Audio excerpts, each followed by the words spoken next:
ഉത്സവം എന്ന് പറഞ്ഞാൽ നമുക്കൊരു ഹരമാണല്ലേ. പുതുവർഷം തുടങ്ങി ഉത്സവങ്ങൾ ആരംഭിച്ചു. എൻ്റെ വീടിൻ്റെ സമീപത്തുള്ള ശ്രീ പഞ്ചമി ദേവി ക്ഷേത്രത്തിലെ ഉത്സവ കാഴ്ചകളാണ് ഇത്.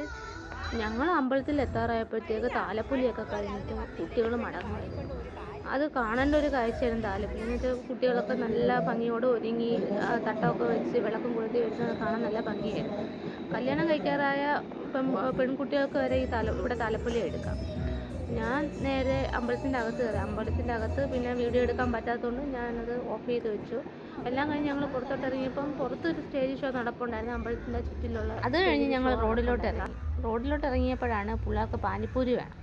അതും കഴിച്ചുകൊണ്ട് നിന്നപ്പോഴാണ് ഒരു ആനക്കൂട്ടം പോകുന്നത് കണ്ടത്. എഴുന്നള്ളിപ്പിനുള്ള ആനയായിരുന്നു. ഇന്ന് രാത്രിയിൽ എഴുന്നള്ളിപ്പുണ്ടായിരുന്നു. മിക്ക അമ്പലങ്ങളിലും എഴുന്നള്ളിപ്പിന് ആനയെ കാണാറില്ല, പക്ഷേ ഇവിടെ എല്ലാ വർഷവും എഴുന്നള്ളിപ്പിന് ആനയുണ്ട്. അങ്ങനെ പാനിപ്പൂരിയൊക്കെ കഴിച്ച് ഓരോ വിശേഷങ്ങളൊക്കെ പറഞ്ഞുകൊണ്ട് നിന്ന് അപ്പോഴാണ് ഗാനമേള കണ്ടത്. അങ്ങനെ ഞങ്ങൾ റോഡിലോട്ട് പതുക്കെ നീങ്ങി ഗാനമേള കുറച്ച് നേരം കേട്ടോണ്ടിരുന്നു. ഗാനമേള കേൾക്കാനായിട്ട് നല്ല ആളുണ്ടായിരുന്നു. റോഡ് നിറയെ ആളായിരുന്നു. നല്ല രസമുള്ളൊരു ഗാനമേളയായിരുന്നു. ഞങ്ങൾക്ക് എല്ലാവർക്കും ഇഷ്ടപ്പെട്ടു. ഗാനമേളയൊക്കെ കണ്ട് ഞങ്ങൾ തിരിച്ച് വീട്ടിലേക്ക് വരുന്ന വഴി തട്ടമൊക്കെ വീടിൻ്റെ മുന്നിൽ അലങ്കരിച്ച് വെച്ചേക്കുന്നുണ്ട്. രാത്രിയാണ് അമ്പലത്തിലെ എഴുന്നള്ളിപ്പ്. അപ്പോൾ അതിനുള്ള ഒരുക്കങ്ങളാണ് ഓരോ വീട്ടുകാരും ചെയ്തുകൊണ്ടിരിക്കുന്നത്.